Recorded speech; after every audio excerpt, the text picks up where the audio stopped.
जय Bharat. Mind made education जुड़ने के लिए बहुत बहुत धन्यवाद। आज आप लोग के सामने क्लास 10 का चैप्टर नंबर 3 जो मोस्ट इम्पोर्टेंट से पहले 2 चैप्टर हम डाल चुके हैं। आज हम लोग पढ़ेंगे भूमंडलीकृत विश्व का बनना। ठीक है, चैप्टर नंबर 3 जो इतिहास के जो प्रीवियस ईयर क्वेश्चन जो आप लोग हम करा रहे हैं प्रत्येक दिन।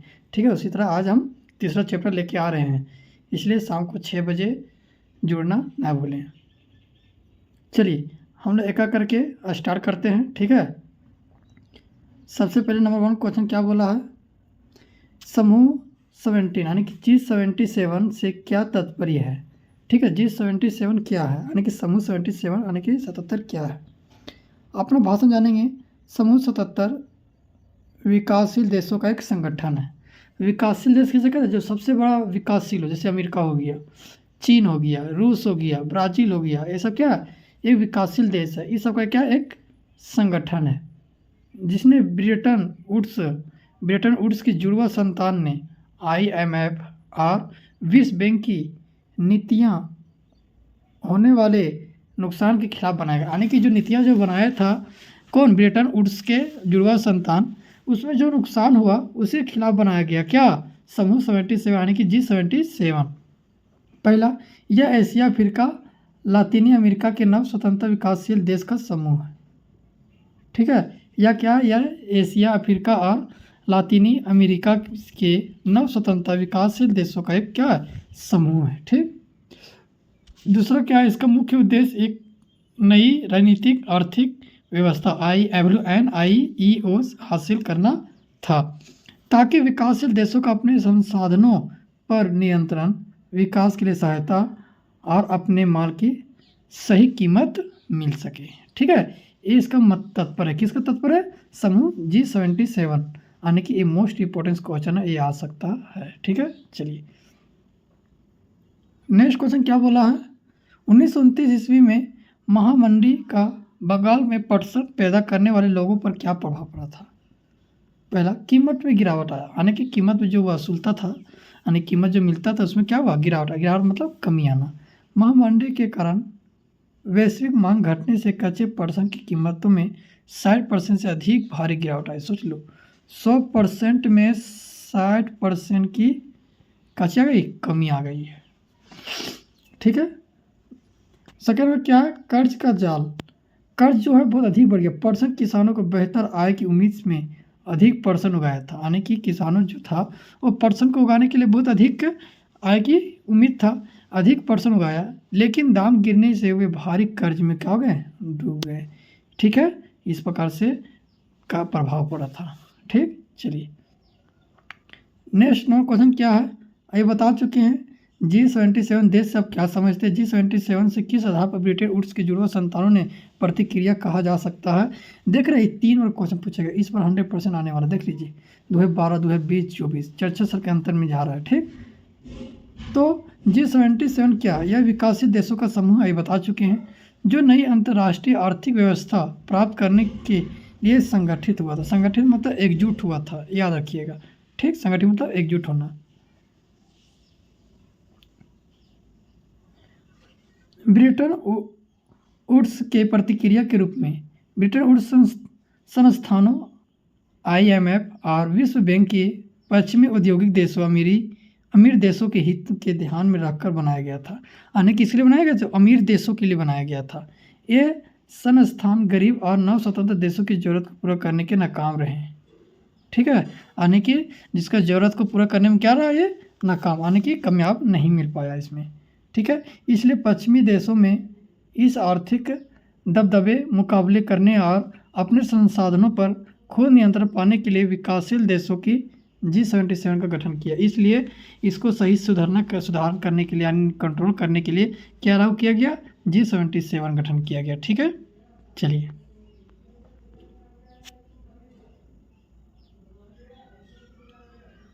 1929 में मंदी यानी कि महामंडी में के कारण क्या व्याख्या कीजिए। अभी बता चुके हैं क्या कारण था। पहला, कृषि के अति उत्पादन। युद्ध के बाद जब युद्ध हुआ था, क्या हुआ था, युद्ध के बाद कृषि उत्पादों का अत्यधिक उत्पादन हुआ, यानी कि युद्ध के बाद कृषि उत्पादों का अत्यधिक क्या हुआ, उत्पादन हुआ, जिससे कीमतें गिर गई। कीमतें मतलब पैसे जो गिरावट आने की कीमत जो हुआ उसको गिर गया। और किसानों की आय बढ़ाने की कोशिश में उत्पादन और बढ़ा। यानी कि किसानों की आय को बढ़ाने में कोशिश में उत्पादन और बढ़ा, जिससे बाजार की माल क्या हुआ, सड़ने गलने लग गया। ठीक। सेकंड क्या, अमेरिकी ऋण की वापसी। ऋण मतलब क्या होता है, लोन। महामंडी से पहले कई देश अमेरिका से भारी कर्ज ले रहे थे। जहाँ महामंडी हुआ था उससे पहले ही बहुत सारे अमेरिका से क्या ले रहे थे, कर्ज, यानी कि पैसे ले रहे थे लोन पे। संकट की आहत मिलते ही अमेरिकी बैंकों ने कर्ज देना बंद किया और दिए गए ऋण का तत्काल वापसी मांगने के लिए लगे। यानी क्या बोला, संकट जब से आया उस समय अमेरिकी बैंकों ने कर्ज देना क्या कर दिया, बंद कर दिया, और दिए हुए ऋण जो दिया था पैसा वो तत्काल वापसी मांगने लगा। ठीक। शेयर बाजार का गिरना। अमेरिका के शेयर बाजार, कौन बाजार, शेयर बाजार, शेयर मतलब जो अपना बेचता है, यानी कि मुनाफा कमाने के लिए शेयर करता है उसको कहते हैं। ठीक है। वॉल से स्ट्रीट में अचानक भारी गिरावट आई, जिससे दुनिया भर व्यापार और बैंकिंग तत्पर क्या हुआ, ठप पड़ गया। ठप मतलब पूरा धीमा पड़ गया। ठीक है। इस कारण से महामंदी 1929 में हुआ था। ठीक। पंचम नंबर, खाद्य उपलब्धताओं पर तकनीक के प्रभाव को दर्शाने के लिए इतिहास की 2 उदाहरण दीजिए। पहला उदाहरण, रेलवे और जलपोत क्या, यानी कि यातायात तकनीक। तेज चलने वाली रेलगाड़ियां हल्के पैमाने पर और बड़े जहाज़ों के कारण दूर दराज के लिए खेतों से भोजन को बाजार तक सस्ते और त्वरित रूप से पहुंचाने का क्या हुआ, आसान हो गया। यानी कि जब रेलवे और यातायात की जब तकनीक हुआ उससे क्या हुआ, बहुत ही लोगों की आसानी हो गई। बहुत दूर दूर की जगह पर क्षेत्र में जगह जाने के लिए बहुत ही कठिनाई के सामना करना पड़ता। लेकिन जब से रेलगाड़ी यातायात तकनीक हुआ उससे बहुत ही क्या हुआ, पहुंचाने में बहुत ही आसान हुआ और सस्ते में पहुंच जाते हैं लोग। रेफ्रिजरेटेड जहाज़ों का आविष्कार। पानी के जहाज़, ये पानी के जहाज़ों में रेफ्रिजरेशन तकनीक लगने से अमेरिका और ऑस्ट्रेलिया से यूरोप तक खराब हुए बिना मांस ले जाना संभव हुआ। यानी कि मांस को बिना खराब हुए ही क्या हुआ, संभव से ले गया। इससे यूरोप में मांस सस्ता हो गया और गरीब खान पान का सुधार है। इससे क्या हुआ, गरीब लोगों की खान पान में बहुत सुधार है, क्योंकि यूरोप में मांस जो थी वो बहुत ही सस्ते हो गए, क्योंकि लंबा अमेरिका और ऑस्ट्रेलिया की यूरोप तक खराब हुए बिना ले जाना क्या हुआ, संभव हो पाया। इसलिए वहाँ के गरीब लोग जो थे वो खान पान में काफ़ी क्या हुआ, सुधार आया। ठीक। छठा क्या है, कॉर्न लॉ को समाप्त करने के लिए ब्रिटिश सरकार के पैमाने फैसले के प्रभाव की व्याख्या कीजिए। ठीक है। क्या करने वाला है, व्याख्या। ठीक है। यानी कि खाद्य पदार्थ का सस्ता आयात, यानी कि जो हम लोग खाद्य पदार्थ जो खाते हैं, यानी कि खाने का सामान जो सस्ता आयात मतलब लाना। कॉर्न लॉ हटने के बाद विदेश से बहुत सस्ता मक्का ब्रिटेन के आयात हुआ। यानी कि कहाँ से, कॉर्न लॉ जो हटने के बाद विदेश से बहुत ही सस्ता मक्का अनाज कहाँ से आया, ब्रिटेन से आयात किए जाने लगा, जिससे देश में भोजन की कीमत काफ़ी घट गया। जिससे कीमत काफ़ी हुआ, घट गया। आयात कहाँ से किया गया मक्का का, ब्रिटेन से।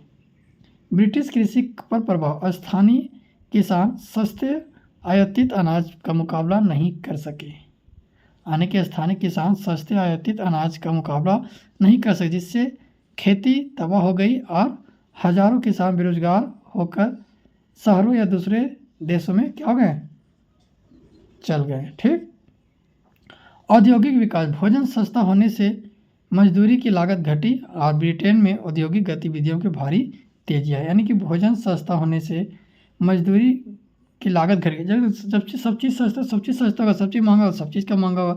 इससे जब भोजन वहाँ सस्ता हुआ तो मजदूरी की लागत भी कच होगी, घटी, और ब्रिटेन में औद्योगिक गतिविधियों की भारी से तेजी आई। ठीक है। चलिए नेक्स्ट क्वेश्चन पढ़ेंगे। अंतर्राष्ट्रीय आर्थिक विनिमय में 3 तरह की गतिविधियां क्या क्या है। तीनों प्रकार की गति के भारत और भारतीय से संबंधित एक एक उदाहरण दे, उनके बारे में संक्षेप में लिखें। ठीक। पहला, व्यापार प्रवाह, ट्रेड फ्लो, वस्तुओं का व्यापार। किसका व्यापार, वस्तु का। उदाहरण, भारत से कच्चे कपास और कपड़े का ब्रिटेन को निर्यात होना। ठीक है, एक क्या है, व्यापार करना, व्यापार मतलब बिजनेस करना, वस्तु का व्यापार हो रहा है। श्रम प्रवाह, रोजगार की तलाश में लोगों एक स्थान से दूसरे स्थान तक जाना, आने की श्रम, श्रम मतलब मजदूरी, लेबर जिसे हम लोग कहते हैं। रोजगार की तलाश में एक जगह से दूसरे जगह स्थान पर जाना। जय श्री राम। एक जगह से दूसरे स्थान पर जाना। 19वीं सदी में भारत से अनुबंधित गिरमिटिया मजदूरों का कैरिबियाई द्वीपों और फिजी जाना। ठीक। तीसरा, पूंजी प्रवाह, अल्प और दीर्घ अवधि के लिए दूर दराज के क्षेत्रों में पूंजी का निवेश। उदाहरण, शिकारीपुरी, श्रॉफ और नटटू कोटोटरी टेटेरियर जैसे भारतीय महाजनों द्वारा मध्य और दक्षिणी पूर्व एशियाओं में खेती के लिए कर्ज देना। ठीक। गिरमिटिया मजदूर क्या था, ये भी आ सकता है, मोस्ट इंपोर्टेंट। बोलते हैं गिरमिटिया मजदूर किसे कहते हैं। परिभाषा, गिरमिटिया मजदूर वे अनुबंधित श्रमिक थे जिन्हें एक निश्चित समझौते के तहत दूसरे देशों में बगानों, खदानों और निर्माण कार्यों में काम करने के लिए ले जाया जाता था। यानी कि गिरमिटिया मजदूर जो थे अनुबंधित श्रमिक, कोई दस्तावेज नहीं किया, यानी कि कोई भी अनुबंधित श्रमिक थे। ठीक है, जिन्हें एक निश्चित समझौते के तहत दूसरे देशों बगानों, खदानों और निर्माण कार्यों में काम करने के लिए क्या किया जाता था, ले जाया जाता था। स्थान, भारत के उत्तर प्रदेश, बिहार, मध्य प्रदेश, तमिलनाडु के गरीब लोगों को मुख्य रूप से फिजी, मॉरिशस, त्रिनिदाद टोबैगो और गुयाना ले जाया गया। ठीक। स्थिति, इसे अक्सर नई दास प्रथा भी कहा जाता था, दास प्रथा भी कहा जाता था। ठीक, क्योंकि वहाँ के कार्यस्थल पर स्थितियाँ बेहद कठोर थी और मजदूरों के पास कानूनी अधिकार ना के बराबर था। ठीक, चलिए ये आप लोग का SST क्या है वो पूरी तरह से कंप्लीट